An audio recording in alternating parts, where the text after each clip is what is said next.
I had a crazy weekend.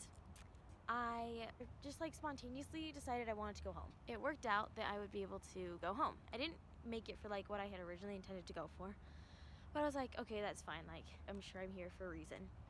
So then Saturday, I ended up doing homework until literally 3 o'clock in the afternoon. And I was like, this is so stupid. Why am I here? And then, still in my spontaneous kick that I was on when I went home to begin with, I decided I wanted to upgrade my phone because I'm over it dying in the cold all the time and other things. I decided to hop on good old KSL and see what my options are for a phone upgrade. I find this iPhone XR for $330. I ask if I can do $290 and they're like, yeah, sure, that works.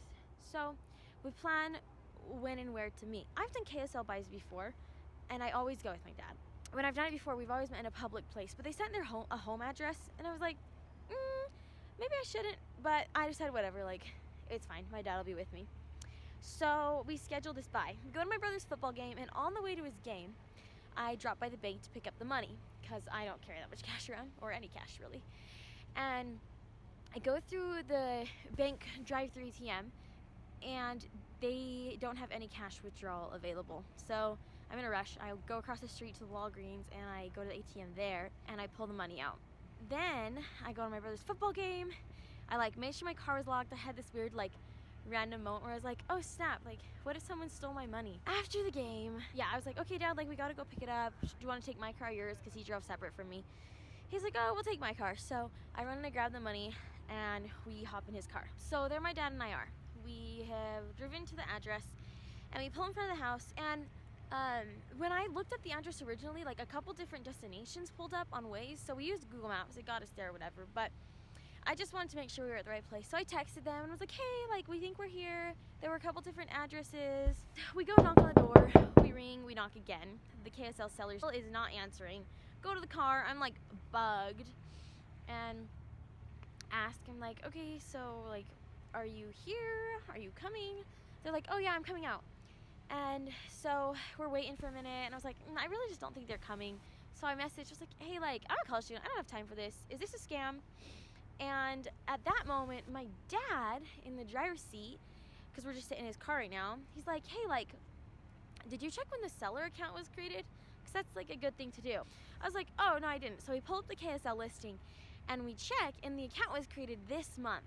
He's like, oh, so like literally at that moment, we're just like, about to drive away and leave. We're like, all right, whatever, like we wasted time, not a big deal. I'm gonna have to use some visuals for this part. This is the street that we're on. This is the house that we came to for the buy. This is our car, this is sidewalk on the other side. It's just like this long street. And so at this point we see two guys running up near us right after we're like, oh whatever, we're just gonna go. So they come down here and we don't really notice them till they're like right here. And they come over here and they start waving at us through the car door. They ask like, oh, like, are you the ones here to buy the iPhone? My dad like opens the car, hit the driver's side door, because that's where they are, right over here. And I'm like, yeah, that's us. And so they come closer, and the first guy hands his cord through the car door, and he's like, here's the cord. And it's like nasty, it's old, and I was like, I don't even want this cord. And then I was starting to be really confused. And then the next moment, he whips a gun out of his bag and he shoves it through the door and he says, I'm not messing, give me your money, man. And so my dad is just like taut against the back seat, hands up so that like they don't think he's gonna mess around or do anything. Okay, so when you're in a stressful situation, I think that really strong parts of your personality come out. Like some people would panic or scream or, you know, but the thing that's it's probably one of the strongest things about my personality is that I talk. So I just start talking. Like I'm not trying to be coy or sassy or stupid, but it was. But like I'm reaching for my wallet. My dad says like, give him the money, Kennedy. And I'm trying to reach for my wallet, but as I'm doing it, I start talking to them. Such an idiot, right? I was like, oh, like, are you in college? He's like, yeah. And at this point, like, I finally got my big fat green wallet out of the car door. And I was like, oh, like, dude, you know I need this money, as I opened my wallet. And at this point, the second guy pulls out a knife, okay? It's like this long at least. And he just like shoves that in my dad's face. And he's like, I'm not messing, give me the money. There are not very many things more scary than seeing someone you love with a gun and knife pointed right at them. I have the money out by now. I give them the money. And so the first guy like looks around, he grabs the cord, and then he looks, and if this is like the car, like here's the center console, and this is my phone on it, and my dad's phone is here. And I was like trying to like hide my wallet so they wouldn't take the rest of it. And the first guy again, he's the only one who's talked the whole time. He points at my dad's phone. He's like, give me that phone. My dad's not touching anything or moving. And again, I'm an idiot. And I was like really hesitant to give it because I'm feeling bad here. Like I just wasted time and I lost $290. I don't want my dad to lose his phone, right? But anyways, he's like, give him the phone, Kennedy. Good thing I'm an obedient daughter. I hand them the phone, and they turn and they leave. And so immediately, like, we still have my phone, which is one of the miracles of this whole story. And my dad's like, call the police. He opens the center console, pulls out his gun. He gets out of the car, turns around, and shoots at them as they're going. This is where our car was. And so like they're going around down the neighborhood, and so he like shoots at them. He gets back in the car, he just fires 3 shots, nothing happens. I'm on the phone with the police at this point. He comes in, there's a car in front of us, he has to like reverse a little bit, the car takes forever to start. He turns around, totally goes over the curb, and he's following them, and we turn over here, and then we could go straight or right, and he went straight.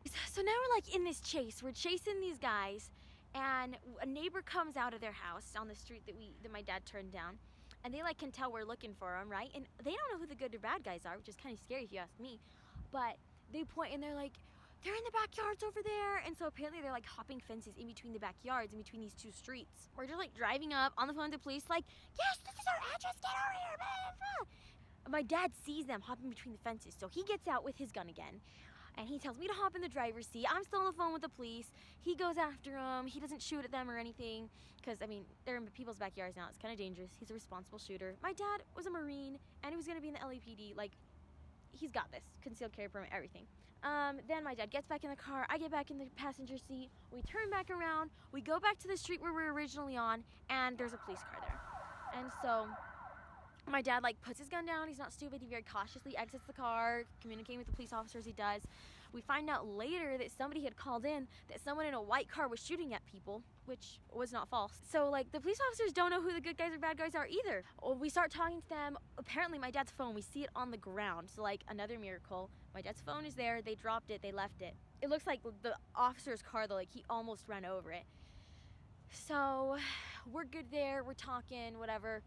And we finally get off the phone with the police because they're here. One other cop car showed up at this point, and she straight up almost ran over my dad's phone. I don't know how she didn't. Like literally her front wheel and her back wheel, like the phone was in between them. She should have run it over. God is good. So anyways, then I see some people across the street, a few houses up from where we were robbed. I see a woman on her porch. And she's like talking to a couple guys that look like neighbors or whatever. They look like they know something. And I was like, kind of scared. Was like, I'm gonna go talk to them. And I go over and I'm like, hey, like, do you know them? Do you know where they live or anything? And she's like, dude, like they ran through my backyard and I asked them what the F they're doing back there. And they said that they're running away from bad guys. I was like, excuse me, who are the bad guys here? But I'm like super scared. You can tell she's apprehensive because we don't, again, like no one really knows who is right or wrong in the situation. Like, and I don't know who to trust. I just got robbed on this street. So then there were like these 2 other guys over there, and I was kind of freaking out because like I was like, oh my goodness, these are 2 guys, and we were robbed by 2 guys on this street, and the 2 guys had a bag, and those 2 guys had a bag, but there were police officers there, so I didn't need to be scared or anything. One of those guys like, hey, like I actually recorded them running away. So I was like, what the heck? So I pulled them over to come and talk to the police with me. They were witnesses. We're all over there filling out our witness stuff. My dad and I are like, should we text mom? Nah, let's just wait till she calls. By the way, like I didn't cry or anything this whole time. Like as I finally filled out the witness report, for like 30 seconds, my eyes got a little watery, okay? It was stressful. But at this point, like we had my dad's phone. We were both safe. If anything happened, like we were just out my money, $290. And they were still on the run. Okay, so turns out in this video that the guy took, they were wearing like white shirts, and my dad and I both described them wearing dark clothing and do-rags and stuff. So we're like, what the heck? And it turns out they like had shed some of their clothes on the way, and here we are. There are like 8 police cars now. Half of them are like undercover. One of them's a drug enforcement officer with the K9 unit. So then like a half hour later, the officer who's with us, she says that they got them. They were cornered by one of the dogs, and the officers came and found them. They had dropped everything, the phone, the gun, the knife. All that they had on them was the money. And so, okay, here's a miracle. They were like asking me what my money was and stuff. So later, as we went to go get it from evidence, they said that they knew the money was mine because it was sequentially serialized. And they're gonna be able to use those records to incriminate these guys. But while we were all still there, like the people who own the house pull up, and it's just like this middle-aged couple, and they looked so confused, and I felt so bad. They're like, what is going on? But it all worked out. They were gonna confiscate my dad's gun, but they were like, oh no, that was self-defense, you're all good. The shots are what woke up the neighborhood. They wouldn't have all come out if they hadn't heard the shots, so that was another miracle. So that was the story of my crazy weekend. I'm gonna head to class, but I guess don't make stupid decisions, and if you feel prompted to go home, there's probably a reason. God is good, we were protected, and we were only out $3 for the ATM transaction fee, 4 hours of time, and 3 bullets for my dad's gun.